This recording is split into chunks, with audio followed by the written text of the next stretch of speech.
Hello welcome नमस्कार। मैं हूं अभिषेक और आप देख रहे हैं अभिषेक एकेडमी का यह ऑनलाइन यूट्यूब चैनल। दोस्तों आज की वीडियो काफ़ी महत्वपूर्ण होगी क्योंकि आज की वीडियो हम यूपी टेट को ध्यान में रखते हुए वीडियो शूट कर रहे हैं और इस वीडियो का मुख्य जो पर्पज है वह यूपी टेट परीक्षा को बीट कराना, पास कराना है। तो पर्यावरण अध्ययन की अर्थात ईवीएस की महत्वपूर्ण वीडियो आपके एग्जाम की दृष्टि से काफ़ी महत्वपूर्ण होगी, इसलिए पूरी वीडियो को देखिएगा। आज की वीडियो में आपको पूरे 50 प्रश्न मिलेंगे और 50 प्रश्न आपके एग्जाम की दृष्टि से महत्वपूर्ण होंगे क्योंकि कुछ ऐसे प्रश्न हैं जो कि प्रीवियस ईयर में कई बार रिपीट हुए हैं, इसलिए पूरी वीडियो को लास्ट तक देखिएगा। वीडियो अच्छी लगे तो वीडियो को लाइक कर लीजिएगा। चैनल पे अभी तक आप नए हैं तो चैनल को सब्सक्राइब करके बेल आइकन को प्रेस करेंगे। चलिए आज की वीडियो को स्टार्ट करते हैं। आज की वीडियो का सर्वप्रथम पहला प्रश्न की हम बात करेंगे कि आज की वीडियो का पहला प्रश्न है कि चिपको आंदोलन किस राज्य से संबंधित है। आपको यही बताना है दोस्तों, जो चिपको आंदोलन है ना, याद रखेंगे, चाहे आपका चिपको आंदोलन पूछे चाहे आपका अपिको आंदोलन पूछे, दोनों आंदोलन आपको वनों को बचाने के लिए, पेड़ों को कटाई से बचाने के लिए चलाया गया था। जो आपका अपिको आंदोलन है वह आपका कर्नाटक से स्टार्ट हुआ था। वहीं पे हम बात करेंगे चिपको आंदोलन की, तो चिपको आंदोलन का शुरुआत कहाँ से हुआ था दोस्तों, तो आपका उत्तराखंड से हुआ था। याद रखेंगे कहाँ से दोस्तों, उत्तराखंड से हुआ था। और आपको ये भी बता दूं, जब ये उत्तराखंड से 1973 ईस्वी में हुआ था तो तब ये उत्तराखंड यूपी का हिस्सा हुआ करता था। ये भी बात आप याद रखेंगे। लेकिन आज की दृष्टि से प्रश्न बनता है और आज ही की दृष्टि से आपको बताना है चिपको आंदोलन किस राज्य से संबंधित है। तो चिपको आंदोलन आपका उत्तराखंड से है। और याद रखेंगे पूछ देता है कि इसके प्रणेता कौन है, तो याद रखना इसके प्रणेता सुंदरलाल बहुगुणा जी हैं। कौन है दोस्तों, तो याद रखना ये भी लिख रहे हैं, सुंदरलाल बहुगुणा जी इसके प्रणेता माने जाते हैं। ये बातें आप लोग याद रखना। आपको बता दें, जैसे कि आपको मैंने एक बात बताया ना कि चिपको आंदोलन कहाँ से हुआ, तो उत्तराखंड से। याद रखना जो उत्तराखंड का जो गठन है ना, उत्तराखंड राज्य का गठन हुआ था वह कब हुआ, 9 नवंबर सन 2000 में हुआ। और इससे पहले आपका चिपको आंदोलन हुआ था। तो याद रखना ये चीज़ें ध्यान रखिएगा। कभी आप यूपी भी उत्तराखंड न दे के आपका यूपी दे दे, क्योंकि जो परीक्षा का मार्डिंग है वह बदलता जा रहा है। तो आप लोग यूपी को भी ध्यान रख लीजिएगा क्योंकि चिपको आंदोलन किस राज्य से संबंधित है, तो उत्तराखंड से। और उत्तराखंड का गठन 9 नवंबर सन 2000 को हुआ है। और 9 नवंबर सन 2000 से पहले चिपको आंदोलन की शुरुआत हुई थी। और इससे संबंधित कुछ ऐसे प्रश्न बनते हैं, याद रखना चिपको आंदोलन से संबंधित कुछ ऐसे प्रश्न बनते हैं कि चिपको आंदोलन किससे बचाव के लिए चलाया गया था, तो याद रखेंगे वनों की कटाई के लिए, पेड़ों पौधों को कटाई से रोकने के लिए। याद रखना ये चिपको आंदोलन चला था। चलिए अब हम आगे चलेंगे। यहाँ पे एक पॉइंट मुझे याद आ रहा है, मैं आपको बता दूं, लगे हाथ कई प्रश्नों को कवर करेंगे जो कई बार यूपी टेट में बना है कि उत्तराखंड से संबंधित कुछ अभ्यारण्य हैं जो बहुत महत्वपूर्ण है दोस्तों। जैसे आप लोगों से मैं बता दूं, बना है प्रश्न कि नंदा देवी राष्ट्रीय उद्यान कहाँ है, तो नंदा देवी राष्ट्रीय उद्यान आपका उत्तराखंड में है। सबसे चर्चाओं में रहता है, मैं आपको कुछ बता रहा हूँ, जिम कॉर्बेट नेशनल पार्क कहाँ है, तो आपको बता देना है दोस्तों कि जिम कॉर्बेट नेशनल पार्क जो है दोस्तों वो आपका उत्तराखंड में है। इसी तरह आपसे बहुत बार पूछता है फूलों की घाटी अभ्यारण्य या फूलों की घाटी कहाँ पे उपस्थित है, तो फूलों की घाटी भी आपका है प्यारे कहाँ पे, तो आपका उत्तराखंड में है। इसके बाद एक और इम्पोर्टेंट आता है जो एक बार बना भी है कि राजा जी राष्ट्रीय उद्यान कहाँ है, तो राजा जी राष्ट्रीय उद्यान आपका कहाँ है प्यारे, तो ये भी आपका उत्तराखंड में है। इस बात को आप लोग याद रखना। तो इतने चीज़ों को ध्यान रखते हुए आप आगे बढ़िएगा। यहीं से उत्तराखंड की जो चीज़ें पूछता है, बहुत इंपॉर्टेंट चीज़ों को पूछ लेता है। चलिए आगे देखते हैं, सिल्वीकल्चर का संबंधित, सिल्वीकल्चर संबंधित है या सिल्वीकल्चर का संबंध किससे है, तो सिल्वीकल्चर का जो संबंध किससे है दोस्तों, याद रखना। आपको बता दें जो सिल्वी होता है ना, सिल्वी का मतलब होता है दोस्तों वन। क्या होता है दोस्तों, वन। और आप लोगों को एक बात और बता दे रहा हूँ, कल्चर का मतलब होता है बढ़ाना। याद रखने, बढ़ाना। तो वन्य एवं वन्य उत्पाद को बढ़ाने का संबंध सिल्वीकल्चर से होता है। ऑप्शन नंबर 1 को आप लोग लॉक करिएगा। ऑप्शन नंबर ए आपका बिल्कुल सही आंसर हो जाएगा। आपको मैं यहाँ पे एक चीज बता रहा हूँ, केचुआ, केचुआ को किसान का मित्र बोलते हैं और यहीं पे सर्प को भी किसान का मित्र बोलते हैं। दोनों चीजें ध्यान रखना, क्योंकि सर्प जो होता है ना, यह आपके चूहे आदि को खा जाता है, जिससे किसान की फसलें नष्ट होने से बच जाती है। तो सिल्वीकल्चर संबंधित है केचुआ वन एवं वन्य उत्पाद से। और केचुआ जो है ना, याद रखना, कहीं पे वर्मी कंपोस्ट के बारे में बात करता है, तो वर्मी कंपोस्ट किससे प्राप्त होता है, तो वर्मी कंपोस्ट आपके केचुआ से प्राप्त होता है। ये चीज आपके लिए बहुत इंपॉर्टेंट है, बना भी है। चलिए अगला हम नेक्स्ट प्रश्न की बात करेंगे प्यारे कि अंतर्राष्ट्रीय ओजोन दिवस कब मनाया जाता है। कई बार, एक बार नहीं कई बार यूपी टेट में प्रश्न बन चुका है कि ओजोन दिवस कब मनाते हैं, अंतर्राष्ट्रीय ओजोन दिवस। सबसे पहले मैं आपको बताऊंगा दोस्तों, वो डेट तो बताऊंगा ही। आपकी जो ओजोन परत होती है ना, याद रखना, ये ओजोन परत होती है और ओजोन परत करती क्या है, या सूर्य की परावैंगनिक किरणों को, अल्ट्रावायलेट किरणों को, परावैंगनिक कह लीजिए या यूवी अल्ट्रावायलेट कहिए, इन किरणों को पृथ्वी पर आने से रोकती हैं। और यह जो पृथ्वी का वायुमंडल है, पृथ्वी का वायुमंडल 5 परतों में बटा हुआ है। जैसे नीचे से देखिएगा, क्षोभ मंडल, समताप मंडल, मध्य मंडल, आयन मंडल, बहिर्मंडल। तो इसी जो समताप, जो आपका वायुमंडल है, वायुमंडल की एक परत है, जिस परत का नाम है क्या दोस्तों, समताप मंडल। क्या नाम है, याद रख लीजिएगा, समताप मंडल। प्रश्न बन चुका है कि जो ओजोन परत होती है वह किस मंडल का हिस्सा है। तो ओजोन परत जो पाई जाती है कहाँ पे, समताप मंडल में पाई जाती है। ओजोन परत को O3 से दर्शाते हैं, O3 की लेयर होती है। ये भी बात आप लोग याद रखना। सूर्य की परावैंगनिक किरणों को पृथ्वी पर आने से रोकती है। अगर जो परतें ना होती दोस्तों, तो क्या होता, सूर्य की अल्ट्रावायलेट किरणें पृथ्वी पर आती, तो पृथ्वी पर आने के बाद जब मनुष्य के स्क्रीन पे पड़ती, उसके फेस पे पड़ती, उसके चेहरे पे पड़ती, उसके त्वचा पर पड़ती, तो कैंसर का रूप धारण करती, जिसको स्क्रीन कैंसर बोलते हैं। तो अंतर्राष्ट्रीय ओजोन दिवस कब मनाया जाता है, तो याद रखिएगा, ये डेट बहुत इंपॉर्टेंट है, 16 सितंबर। प्रत्येक वर्ष के 16 सितंबर को अंतर्राष्ट्रीय ओजोन दिवस मनाते हैं। और प्रश्न एक यहाँ से ही बनता है कि जो ओजोन परत होती है किस मंडल में पाई जाती है, किस मंडल का हिस्सा है, समताप मंडल का हिस्सा है। ये भी बात आप लोग याद रखिएगा। और ओजोन परत की जो मोटाई होती है, याद रखना, ये भी एक बार बना है प्रश्न कि ओजोन परत की मोटाई को कैसे नापते हैं। तो ओजोन परत की मोटाई को डाप्सन इकाई में मापते हैं। एक पैमाना है जिस पैमाने का नाम है डाप्सन, और डाप्सन इकाई में नापते हैं ओजोन परत को। ये बातें आप लोग याद रखिएगा दोस्तों, ठीक है। इसी क्रम में मैं आपको बहुत सी चीज़ें बता दूं, बहुत सी चीज़ें सिखा दूं। जो दिवस है ना, बहुत इंपॉर्टेंट दिवस मैं बता रहा हूं दोस्तों, याद रखना। इस चीज़ों को बस याद रखना। इससे अलग किसी भी साल में कोई दिवस नहीं पूछा है। 2 फरवरी को आर्द्र भूमि दिवस मनाते हैं। क्या मनाते हैं दोस्तों, पूरा वीडियो लास्ट तक देखिएगा।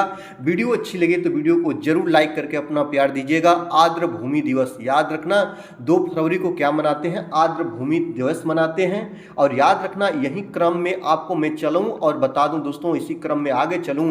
3 मार्च को क्या मनाते हैं, तो विश्व वन्य जीव दिवस मनाते हैं। क्या मनाते हैं दोस्तों, विश्व वन्य जीव दिवस मनाते हैं। जो आपको 3 मार्च को, जो पर्यावरण अध्ययन से महत्वपूर्ण दिवस है उसको बता रहा हूं दोस्तों। यहां पे देखिएगा, मैं आपको बता रहा हूं 20 मार्च को विश्व गौरैया दिवस मनाते हैं। क्या मनाते हैं, विश्व गौरैया दिवस मनाते हैं 20 मार्च को। इसके बाद आपको मैं बताऊं दोस्तों, 21 मार्च को याद रखना, बहुत इंपॉर्टेंट है, अंतर्राष्ट्रीय वन दिवस मनाते हैं। क्या मनाते हैं दोस्तों, याद रख लीजिएगा, अंतर्राष्ट्रीय वन दिवस मनाते हैं। इस चीजों को आप लोग स्क्रीनशॉट रख के अपने गैलरी में सजोए रखिए, जब भी टाइम मिले तो इसको देखते रहिएगा। और यहीं पे आपका 22 मार्च के साथ जाएं, 22 मार्च भी बहुत इंपॉर्टेंट है, विश्व जल दिवस के रूप में मनाते हैं। किस रूप में मनाते हैं, विश्व जल दिवस के रूप में मनाते हैं 22 मार्च को। और याद रखना, और यहीं पे मैं बताऊं दोस्तों, 22 मई को क्या मनाते हैं, तो 22 मई को अंतर्राष्ट्रीय जैव विविधता दिवस मनाते हैं। क्या मनाते हैं, अंतर्राष्ट्रीय जैव विविधता दिवस मनाते हैं। ये बहुत आपके लिए इंपॉर्टेंट है। और सबसे महत्वपूर्ण रहा, जो कई बार पूछा, अब तो लगभग लगता है सभी के मुख पे याद है, सभी के जुहू में चीज़ें दौड़ती है कि 5 जून को क्या मनाते हैं, तो विश्व पर्यावरण दिवस मनाते हैं। ये बहुत इंपॉर्टेंट है, 2-3 बार लगभग यूपी टेट में पूछा है। 5 जून को क्या मनाते हैं, तो विश्व पर्यावरण दिवस मनाते हैं। ये आपके लिए बहुत महत्वपूर्ण है, बहुत इंपॉर्टेंट है दोस्तों। चलिए आगे चलते हैं। ज़्यादा एक्सप्लेनेशन के चक्कर में टाइम बहुत ज़्यादा लग रही है। आपसे रिक्वेस्ट करेंगे कि थोड़ा आप लोग इसको, वीडियो के वॉचिंग टाइम को, जो स्पीड है उसको बढ़ा लीजिएगा और पूरा वीडियो लास्ट तक देखिएगा, क्योंकि ये वीडियो आपके एग्जाम की दृष्टि से काफ़ी महत्वपूर्ण होने वाली है। चलिए 4 नंबर की बात करेंगे। किस वायुमंडलीय परत को मौसमी परिवर्तन की छत के नाम से जानते हैं। जो आपकी वायुमंडल की परतें हैं, मुख्य रूप से 5 परतें हैं दोस्तों, ये इंपॉर्टेंट याद रखिएगा। और एक परत है जिसको मौसमी परिवर्तन की छत बोलते हैं, जहाँ पे बिजली का गरजना हो गया, बारिश का होना हो गया, कोहरा का होना, ये सभी घटनाएं घटित होती है।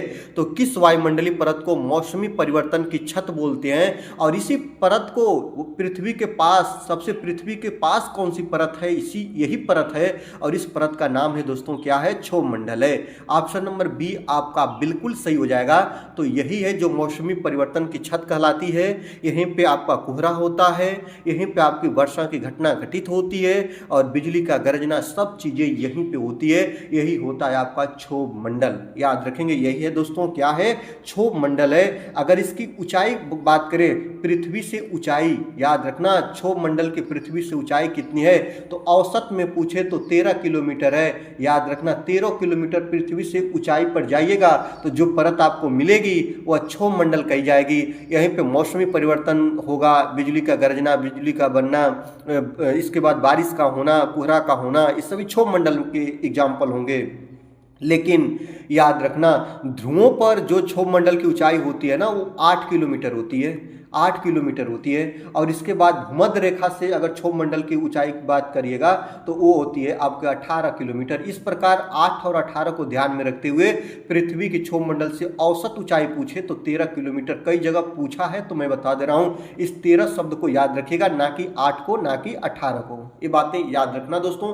चलिए आगे चलते हैं, उससे पहले लगे हाथ यहीं पे आपको कुछ चीजें बता ही देते हैं कि आयन मंडल में क्या होता है। तो रेडियो तरंगे, बहुत बार पूछता है कि रेडियो तरंगे कहां पे चलती हैं, तो जितने भी तरंग की बात बोले दोस्तों आयन मंडल में होता है। आयन मंडल में क्षोभ मंडल को आपने देख ही लिया। समताप मंडल में सबसे महत्वपूर्ण होता है जो आपकी ओजोन परत होती है।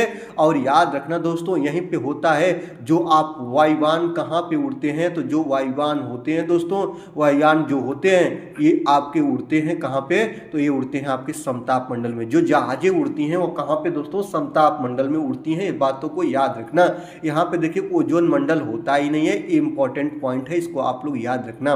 कौन कौन से मंडल होते हैं, क्षोभ मंडल होता है, समताप मंडल होता है, आयन मंडल के बाद आपका यहाँ पे मध्य मंडल आता है, ठीक। और इसके बाद एक और मंडल होता है जिसको हम लोग क्या बोलते हैं दोस्तों, बहिर्मंडल, जो सबसे ऊपरी परत का हिस्सा होता है। जो वायुमंडल का सबसे ऊपरी परत होता है उसको हम लोग दोस्तों बहिर्मंडल का नाम देते हैं। चलिए आगे देखते हैं, रेड डाटा बुक किससे संबंधित है। आपको नाम से ही क्या कई बार पूछा, रेड का मतलब लाल है और लाल रंग क्या है दोस्तों, खतरा है। क्या है दोस्तों, खतरा है। डाटा का मतलब क्या होता है, विवरण, ठीक ना। खतरा का विवरण की एक बुक है जिसी को हम बोलते हैं रेड डाटा बुक। ऐसे याद रखना दोस्तों, कभी ना भूलेगा। रेड का मतलब लाल और लाल का रंग खतरा, और डाटा का मतलब होता है विवरण, और बुक का मतलब होता है किताब। तो जो खतरा के विवरण की किताब हो उसको हम लोग क्या बोलते हैं, किसके लिए वह खतरा है, वह जीव जंतुओं के लिए है कि पेड़ पौधों के लिए है, किसके लिए है दोस्तों। तो याद रखेंगे नदियों में प्रदूषण को नापते हैं, नहीं, बीओडी के माध्यम से नापते हैं। घटता भूगर्भ जल स्तर को नापते हैं। वायु प्रदूषण, एयर पॉल्यूशन को मापते हैं। नो दोस्तों, याद रखना रेड डाटा बुक जो होता है विलुप्ति के करीब जो जीव होते हैं, जो जीव विलुप्त के करीब चले गए हैं, उनका हम उसमें विवरण रखते हैं और उनको बचाने के लिए तमाम तरह की योजनाओं को हम लोग लागू कराते हैं या चलाने का प्रयास करते हैं। ऑप्शन नंबर ये आपका राइट हो जाएगा। आगे देखते हैं, भारतीय गैंडा कहाँ संरक्षित है। बहुत महत्वपूर्ण प्रश्न है और एक बहुत महत्वपूर्ण आपका अभ्यारण्य है जहां से प्रश्न बन जाता है। तो भारतीय गैंडा कहां पे है दोस्तों, तो आपका काजीरंगा नेशनल पार्क में भारतीय गैंडा, एक सिंह के गैंडा पूछे तभी भी, और ये भी पूछता है कि काजीरंगा नेशनल पार्क कहां पे है दोस्तों, तो याद रखना काजीरंगा नेशनल पार्क आपका असम में है। इसका इंपॉर्टेंट एक प्रश्न यहां से बन जाता है। और एक सिंह के गैंडे, याद रखना एक सिंह के गैंडे के लिए जो अभ्यारण्य है वह कहां पे, एक सिंह के गैंडे कहां पे संरक्षित किए जा रहे हैं, या कौन सा अभ्यारण्य एक सिंह के गैंडे के लिए प्रसिद्ध है, तो आप लोग याद रखना काजीरंगा नेशनल पार्क। पूछे कहां पे दोस्तों, तो असम में। ये चीज आपके लिए बहुत इंपॉर्टेंट है। आपसे बता दूं असम में एक महत्वपूर्ण है जो मानस नेशनल पार्क है।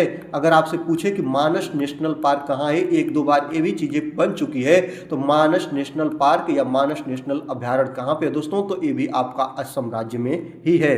आपको असम राज्य का एक और मैं बता रहा हूं जो मुझे याद आ रहा है, राजीव गांधी ओरंग राष्ट्रीय उद्यान कहां पे है, तो ये भी आपका असम में ही है। बहुत मस्त है और बहुत अच्छा है दोस्तों, याद रखना। तो ये आपके लिए बहुत महत्वपूर्ण है। और यहाँ पे देख रहे हैं ना कि ये देखिए कॉर्बेट नेशनल पार्क, जिसको जिम कॉर्बेट नेशनल पार्क बोलते हैं, कहाँ पे दोस्तों, तो उत्तराखंड में है। बहुत इंपॉर्टेंट है। यहाँ पे देखिए ना गिर नेशनल पार्क जो कि आपका एशियाई शेरों के लिए प्रसिद्ध है, कहाँ पे दोस्तों, तो वह गुजरात में है। बहुत इंपॉर्टेंट है। चलिए आगे चलते हैं। शांत घाटी जिसे राष्ट्रीय पार्क का दर्जा प्राप्त हुआ कहाँ पे है दोस्तों, ये बताना है। तो जो शांत घाटी है जिसको हम लोग राष्ट्रीय पार्क का दर्जा प्राप्त करते हैं या दिया गया है, वो कहाँ पे है दोस्तों, तो वो आपका केरल में है। बहुत ज़्यादा समय न लेते हुए केवल प्रश्न और आंसर को चलें क्योंकि लंबी वीडियो हो जाएगी। तो कहाँ पे है दोस्तों, वो आपका केरल राज्य में है। चलिए आगे देखते हैं। पेड़ पौधे प्रदूषण को घटाते हैं क्योंकि वे अवशोषण करते हैं। तो जो पेड़ पौधे होते हैं ना, ये प्रदूषण को कम करने का एक अच्छा साधन होते हैं, अच्छा ये उपाय होते हैं, ठीक है।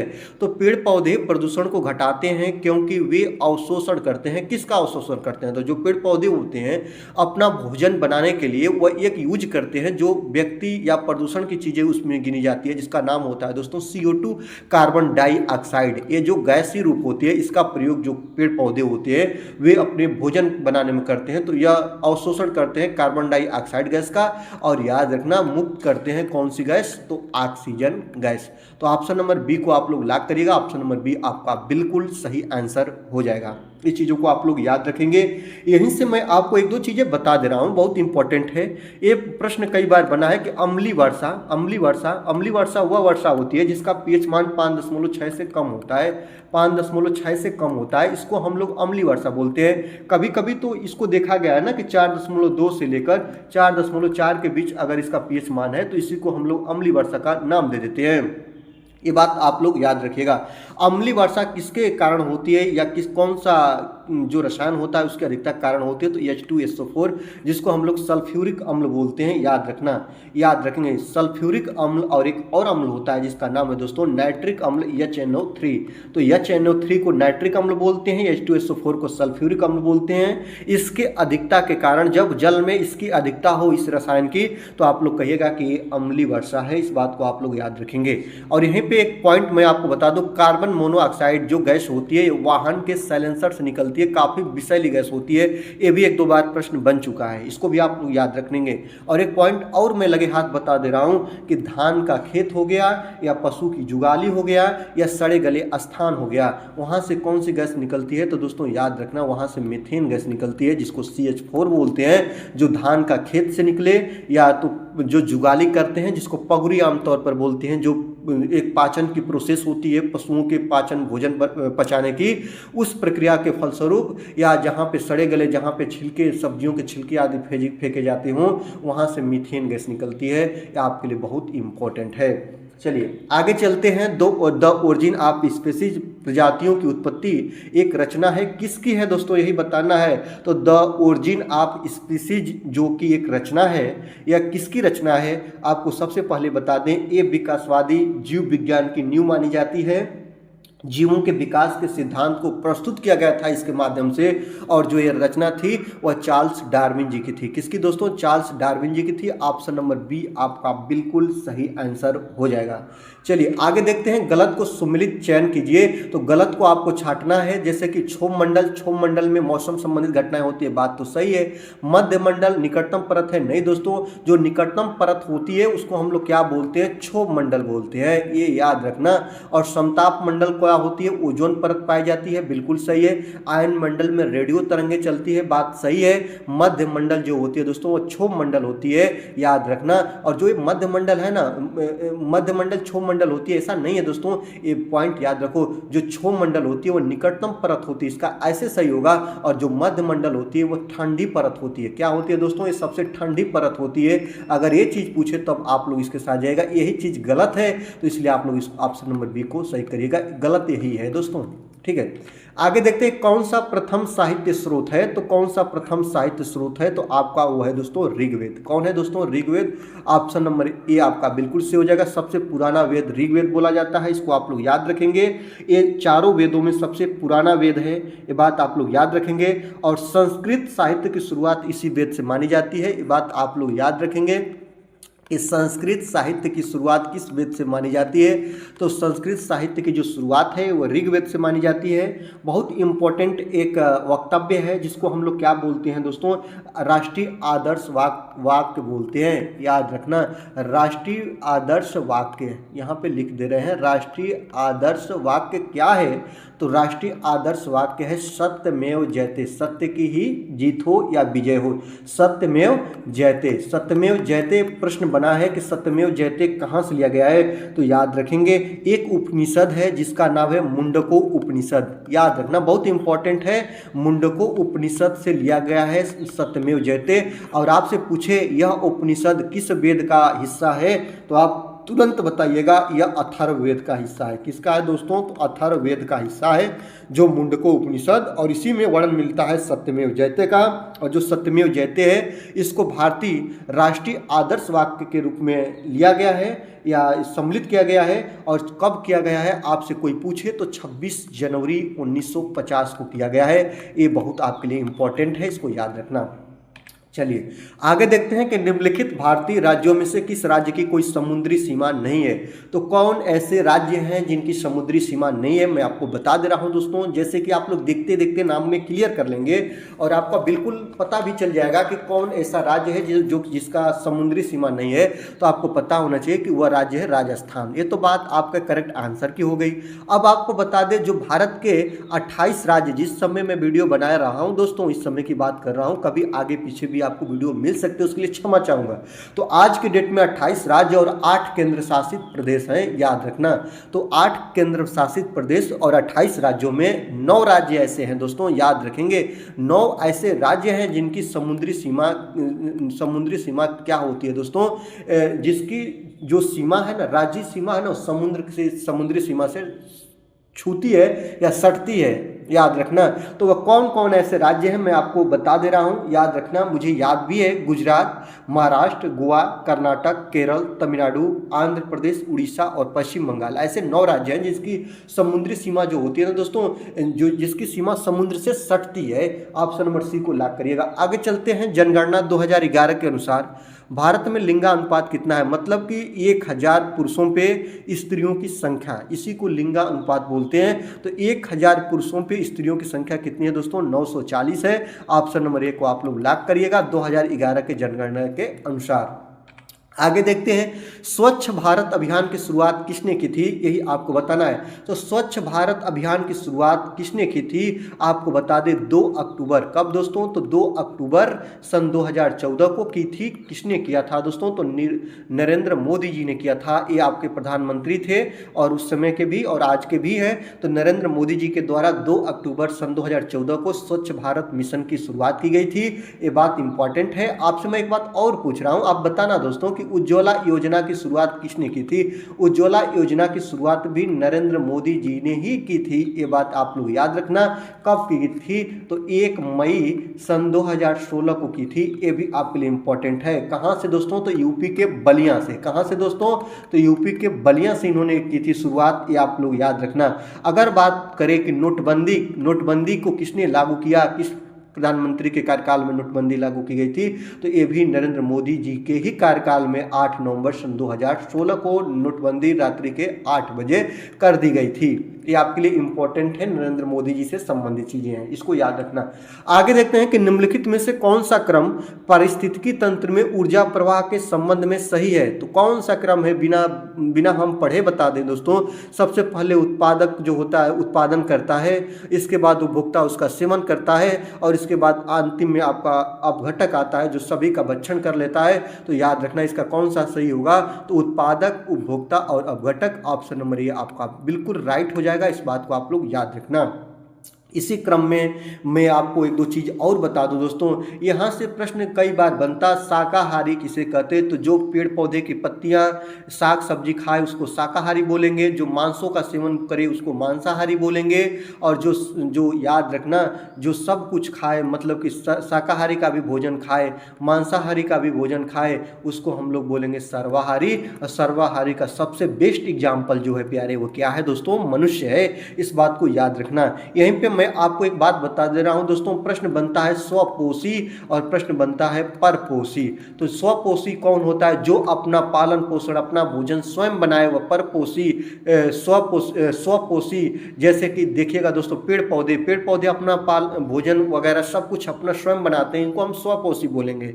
और यहीं पे परपोषी की बात करेंगे दोस्तों, जो भोजन के लिए दूसरे पर आश्रित रहे, इसको हम लोग परपोषी बोलते हैं। जैसे कि शेर ही को ध्यान में ले लीजिए, परपोषी का एग्जाम्पल हो जाएगा। जाएगा। यहीं पे मैं लगे हाथ आपको बता दूं, सजीव निर्जीव सभी लोग जानते हैं, सजीव निर्जीव जिसके अंदर आपका श्वसन, उत्सर्जन, प्रजनन जैसी क्रियाएं होती है, जिसमें जीवन पाया जाता है उसको हम सजीव बोलते हैं, जिसके अंदर जीवन नहीं पाया जाता उसको हम लोग निर्जीव बोलते हैं। ये बातें आप लोग याद रखिएगा। चलिए आगे चलते हैं।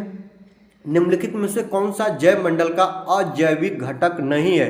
तो अजैविक घटक नहीं है मतलब अजैविक घटक नहीं है मतलब वो क्या होगा दोस्तों? वो होगा आपका जैविक घटक। याद रखना वह क्या होगा? जैविक घटक होगा। तो आपको बता दीजिए जैविक घटक कौन है जिसमें जीवन पाया जाता है, वो जैविक घटक है।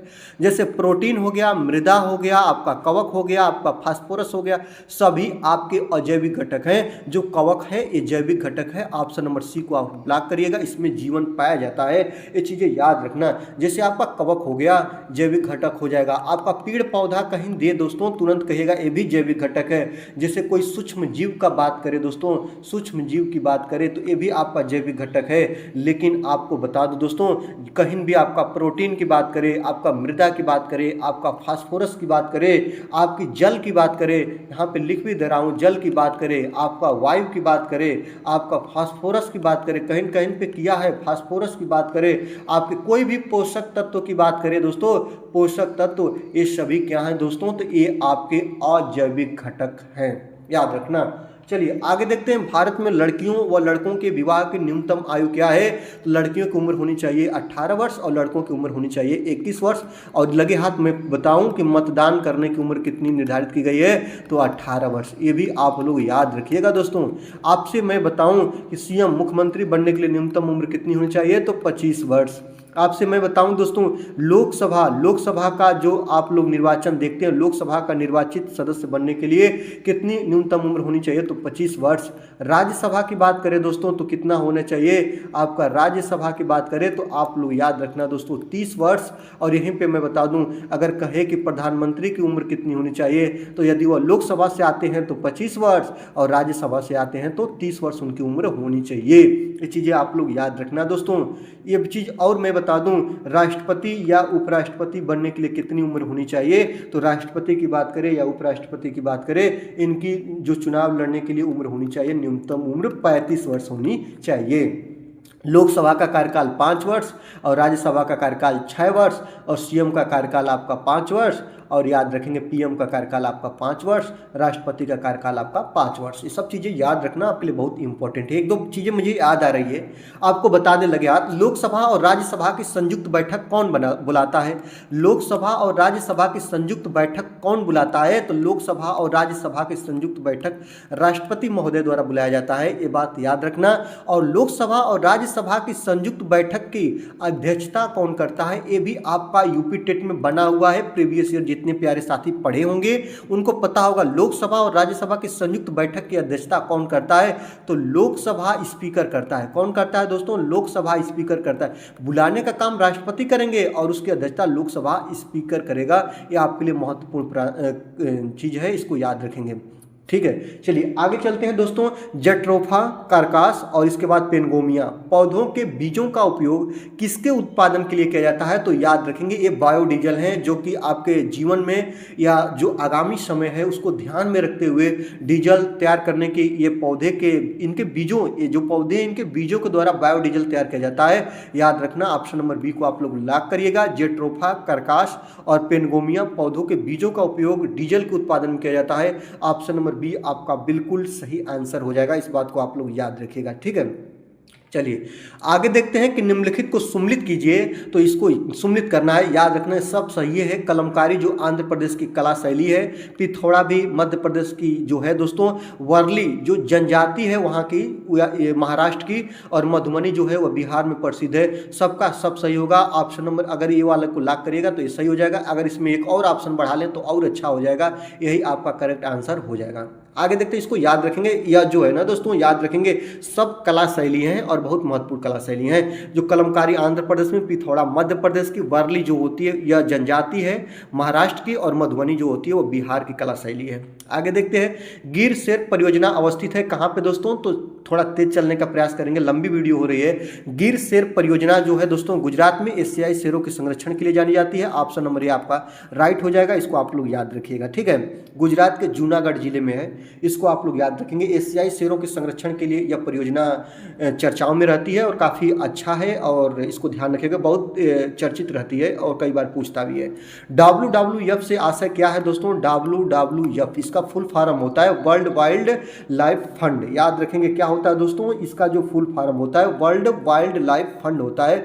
ऑप्शन नंबर सी आपका बिल्कुल सही आंसर हो जाएगा। सब तो इसको जानते हैं, लेकिन एक बात और याद रखना दोस्तों, जो आपका होता है world wide fund for nature, fund for nature, याद रखना WWF का आशय कहीं न कहीं पे world wild fund for nature भी होता है। अगर ये चीज़ें न दे तो इसको भी आप लोग सही करिएगा, क्योंकि चीज़ें मॉडर्न हो गई हैं, इस चीज़ को न पूछ के उस चीज़ को पूछ लेगा। तो वर्ल्ड वाइल्ड लाइफ फंड का आशय, जो WWF का आशय होता है वर्ल्ड वाइल्ड लाइफ फंड, या इसको world wide fund for nature भी कहीं कहीं पे लिखा जाता है, कई कई देशों में इसको ऐसे बोला जाता है। ठीक है, चलिए आगे चलते हैं। मानव शरीर हड्डियों का ढांचा मात्र रह जाता है, इसका कारण क्या है? लंबे समय तक तंबाकू ग्रहण से, लंबे समय तक शराब का सेवन करने से, परिवार के लोगों द्वारा नशा करने से और परिवार के लोगों द्वारा तंबाकू ग्रहण करने से। ये जब प्रश्न बना था तो काफी चर्चाओं में था। मानव शरीर हड्डियों का ढांचा मात्र रह जाता है, लंबे समय तक शराब के सेवन से। ऑप्शन नंबर बी को आयोग ने सही माना था, इसको आप लोग याद रखिएगा। आगे देखते हैं, पित्त रस का निर्माण कहाँ होता है? तो याद रखेंगे पित्त रस का निर्माण कहाँ होता है दोस्तों? तो याद रखेंगे शरीर की सबसे बड़ी ग्रंथि है जिसका नाम है दोस्तों यकृत, और यकृत में ही होता है पित्त रस का निर्माण। और आपको बता दें जो पित्त रस होता है ना, इसका रंग कैसा होता है? तो यह जो होता है ना दोस्तों पाचक द्रव कहलाता है। पित्त रस क्या है दोस्तों? आपसे कोई पूछे तो आप लोग तुरंत बताएगा यह पाचक द्रव है, याद रखेंगे। और ये यकृत से स्रावित होता है और पीले हरे रंग का होता है। कैसा होता है दोस्तों? तो पीले हरे रंग का होता है। पीले हरे रंग का इसका जो रंग होता है वो पीले हरे रंग का होता है। यकृत से स्रावित होता है, पाचक प्रक्रिया में सहायक होता है। और यकृत को भी ध्यान रखना, यह जो होती है ना दोस्तों शरीर की सबसे बड़ी ग्रंथि होती है, पाचन ग्रंथि कहलाते हैं, लीवर इसको बोलते हैं इंग्लिश में, इसको आप याद रखिएगा। चलिए आगे चलते हैं। कंचनजंगा चोटी निम्नलिखित में से हिमालय के किस उपखंड में स्थित है? आपको सबको पता होना चाहिए कंचनजंगा चोटी हिमालय में स्थित है, और हिमालय के किस उपखंड में स्थित है यही आपको बताना है दोस्तों। तो दार्जिलिंग और सिक्किम हिमालय वाले जगहों में यह स्थित है, या देखने को मिलती है, अवस्थित है। या इसका मैपिंग भूलेख जो होता है ना, वह हिमालय के दार्जिलिंग और सिक्किम हिमालय में स्थित है। ऑप्शन नंबर बी को आप लोग सही करिएगा।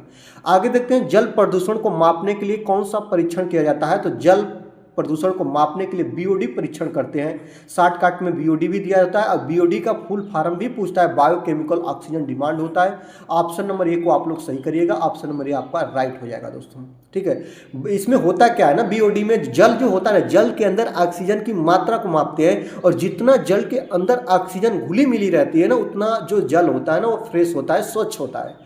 चलिए आगे देखते हैं, जुगाली करने वाले पशु किस ग्रीन हाउस गैस को उत्पन्न करते हैं? आपको बताऊं दोस्तों, याद रखेंगे ग्रीन हाउस गैसें कितने प्रकार की होती है? मुख्य रूप से 4 प्रकार की होती है। समझ लीजिए भैया, कुछ भी न याद करो, ग्रीन हाउस गैस को याद कर लो। ग्रीन हाउस गैस जो होती है ग्लोबल वार्मिंग के लिए उत्तरदायी होती हैं। याद रखना दोस्तों, यहाँ पे लिख भी दे रहा हूँ, ग्रीन हाउस गैसें जो होती है ना, यह ग्लोबल वार्मिंग के लिए उत्तरदायी होती हैं। होता क्या है एक्चुअली इसमें, कि जो ये लेयर बना लेती हैं, गैस जो होती है वायुमंडल में लेयर बना लेती हैं, सूर्य की प्रकाश किरणों को अंदर तो आने देती हैं, लेकिन अंदर की जो उष्मा होती है उसको बाहर नहीं जाने देती हैं। यही होता है ग्लोबल वार्मिंग। तो जो आपके ग्रीन हाउस गैसें होती है ना, यह जो होती है ना, ये ग्लोबल वार्मिंग, यह जो आपका पृथ्वी है इसको गर्म करने में सहायक होती है, यही होता है ग्लोबल वार्मिंग।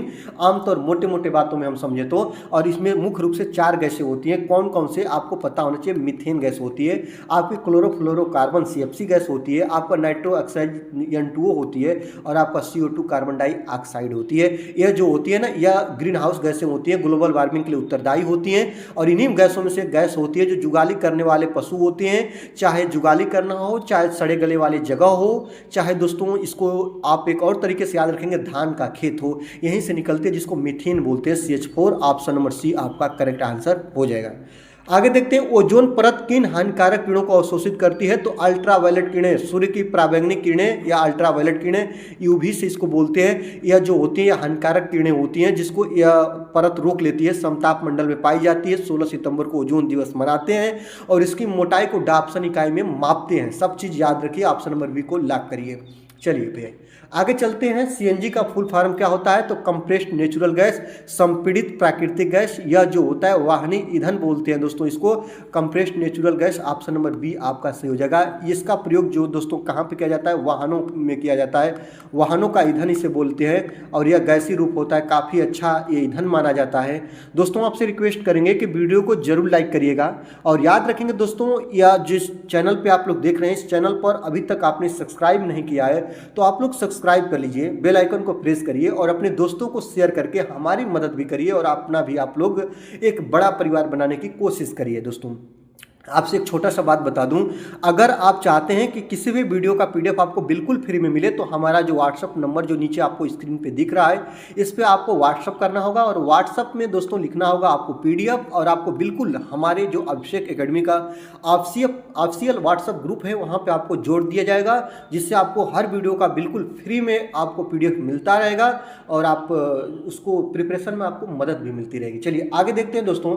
विश्व पर्यावरण संरक्षण दिवस कब मनाते हैं? 5 जून को। कई बार बता दिया, बहुत इंपॉर्टेंट है, प्रीवियस ईयर में पूछा गया है। हाइबरनेशन क्या है? हाइबरनेशन क्या होता है दोस्तों?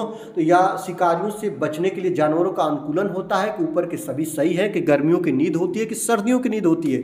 जो हाइबरनेशन होता है ना, कुछ ऐसे जीव जंतु होते हैं ना जो सर्दियों में उनके भोजन की उपलब्धता नहीं हो पाती है तो वह अपना एनर्जी को सेफ रखने के लिए, एनर्जी को बचाए रखने के लिए वह लंबी निद्रा में चले जाते हैं, जिसको हम लोग शीत निद्रा बोलते हैं।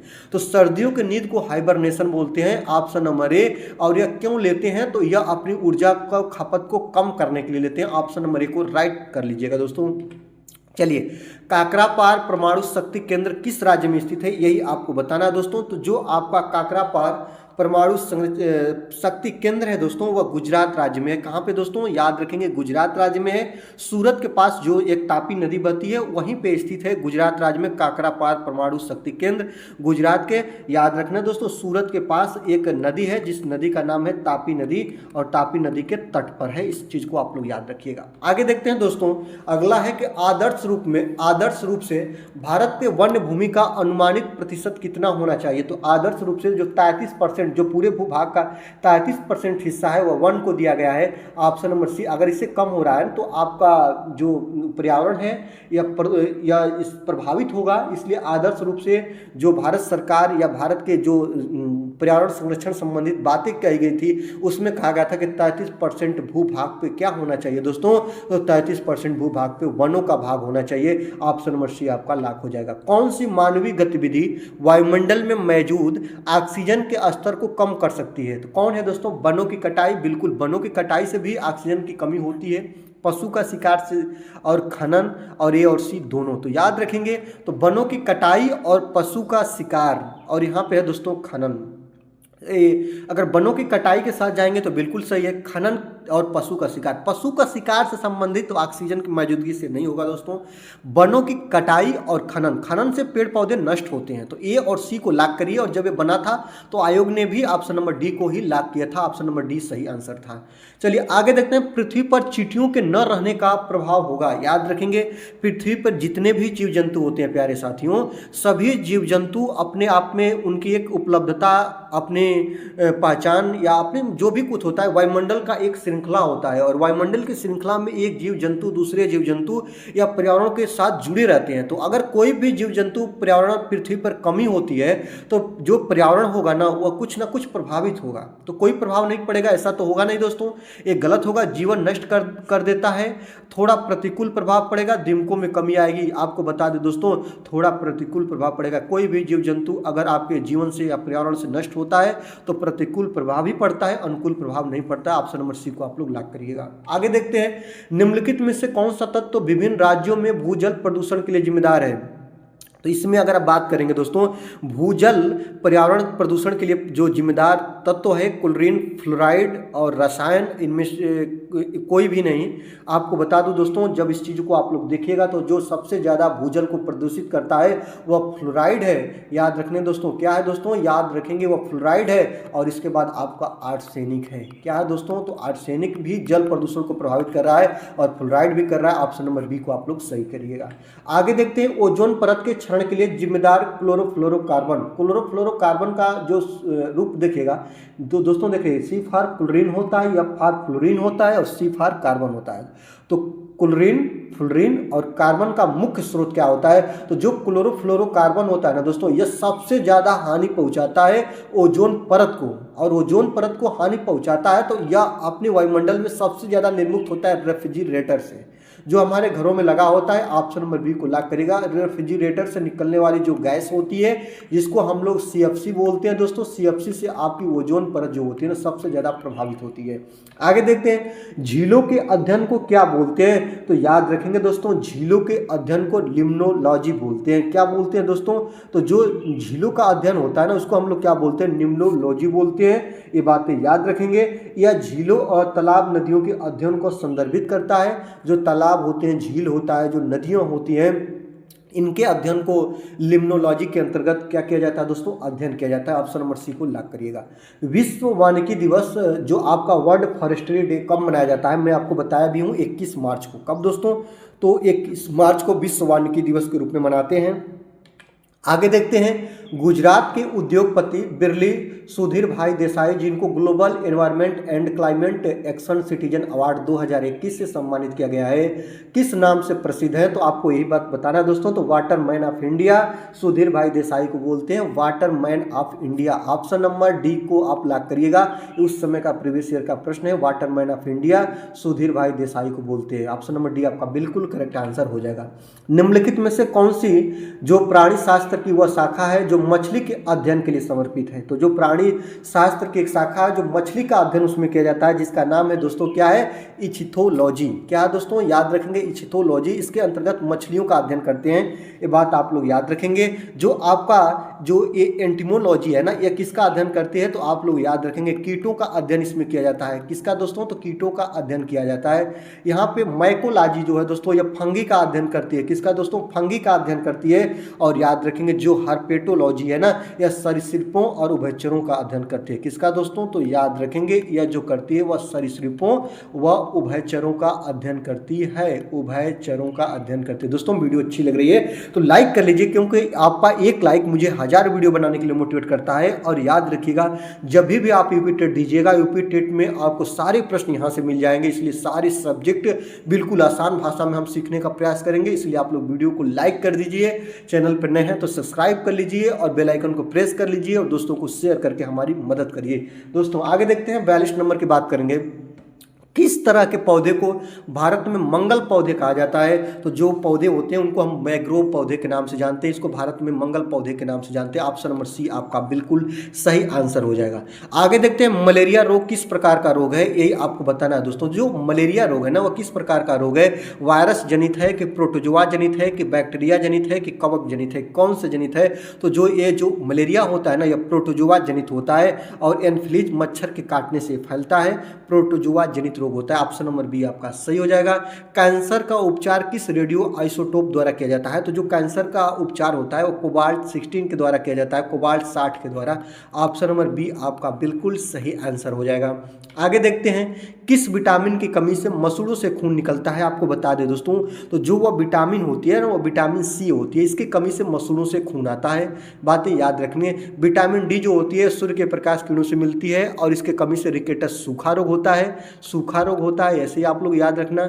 और इसके कमी से विटामिन ए जो होता है ना, ये जो होता है इसके कमी से मुख्य रूप से रतौंधी होती है, ये भी चीज़ आप लोग याद रखना। और विटामिन ई की कमी से जो तंत्रिका तंत्र संबंधित रोग होते हैं वो होते हैं, तंत्रिका तंत्र संबंधित रोग होते हैं, जैसे कि दर्द आदि चीज़ें होती हैं इसमें, इसको याद रखेंगे। मांसपेशियों में दर्द आदि विटामिन ए की कमी से होता है, ई की कमी से, इसको याद रखना। आगे देखते हैं कोयला, पेट्रोल, डीजल आदि का दहन मूल स्रोत है किसका दोस्तों? तो जो कोयला जलता है, पेट्रोल जलता है, डीजल जलता है, सभी का दहन होता है तो क्या निकलता है? वायु प्रदूषण होता है। याद रखेंगे। ऑप्शन नंबर सी आपका बिल्कुल सही हो जाएगा। एयर पॉल्यूशन के इस सोर्स हैं। आगे देखते हैं भोपाल गैस दुर्घटना का कारण था, बहुत बार बनाया। भोपाल गैस दुर्घटना में मिथाइल आइसोसाइनेट गैस का रिसाव हुआ था। याद रखेंगे मिथाइल आइसोसाइनेट का रिसाव हुआ था, एक गैस थी। और ये कहाँ से हुआ था दोस्तों? तो ये आप लोग याद रखेंगे जो मध्य प्रदेश की राजधानी भोपाल है, याद रखेंगे एमपी के भोपाल से। कहाँ पे दोस्तों? तो याद रखेंगे एमपी के भोपाल से हुआ था। कब हुआ था, तो 1984 में हुआ था। और भी डेट याद रखेंगे, 3 दिसंबर 1984, या इसको 2 दिसंबर भी कहते हैं। 2 दिसंबर की रात्रि, या कहीं कहीं पे 3 दिसंबर भी कहा जाता है। तो 2-3 दिसंबर 1984 को मिथाइल आइसोसाइनाइड गैस का रिसाव हुआ था एक फैक्ट्री में, और यह मध्य प्रदेश के भोपाल में अपार जनधन की हानि हुई थी। इसको याद रखेंगे। इसी गैस रिसाव को भोपाल गैस त्रासदी के नाम से जानते हैं। चलिए आगे देखते हैं कि निम्नलिखित में से किसके क्षय होने से सबसे अधिक समय लगता है। सिगरेट का टुकड़ा, चमड़े का जूता, फोटो का फिल्म, प्लास्टिक का थैला। जो प्लास्टिक का थैला है ना, ये वायुमंडल को सबसे ज़्यादा प्रदूषित कर रहा है और इसके क्षय में बहुत ज़्यादा समय लगता है, जल्दी ये नष्ट नहीं होता है वायुमंडल से। तो ऑप्शन नंबर डी को आप लोग लॉक करिएगा। चलिए आगे देखते हैं, पृथ्वी के वायुमंडल में प्रवेश करने वाली उल्का पिंड निम्नलिखित में से किस परत में जलते हैं, यही आपको बताना है। तो जो उल्का पिंड होते हैं ना, वह जब पृथ्वी के वायुमंडल में प्रवेश करते हैं तो वह जलने का काम कहाँ पे करते हैं, तो मध्य मंडल में करते हैं। मध्य मंडल जो सबसे ठंडी परत भी बोली जाती है। ऑप्शन नंबर डी को आप लोग लॉक करिएगा। ठीक है, ये आगे चलिए आगे चलते हैं दोस्तों। झूम खेती होती है। झूम खेती कहाँ होती है, तो झूम खेती को स्थानांतरित खेती का नाम देते हैं। क्या बोलते हैं दोस्तों, झूम खेती को स्थानांतरित खेती भी कहते हैं, और ट्रांसफर शिफ्टिंग खेती बोलते हैं। और यह जो होती है दोस्तों, वह भारत के मेघालय में सबसे ज़्यादा देखने को मिलती है। भारत के पूर्वी राज्यों में देखने को मिलती है झूम खेती, स्थानांतरित खेती बोली जाती है। और यह मेघालय राज्य में आपको मिलती है। शिफ्टिंग खेती के नाम से भी इसको जानते हैं। दोस्तों आज की वीडियो में पूरे 50 प्रश्नों को हमने कवर किया। वीडियो अगर अच्छी लगी है दोस्तों, तो वीडियो को जरूर लाइक करिएगा। चैनल को सब्सक्राइब करिए या ना करिए, वीडियो को लाइक करिए, बेल आइकन को प्रेस करिए और दोस्तों को शेयर करके हमारी मदद करिए। दीजिए आज की वीडियो से मुझे विदा। देखते रहिए अभिषेक एकेडमी। वीडियो देखने के लिए आपका बहुत बहुत दिल से धन्यवाद।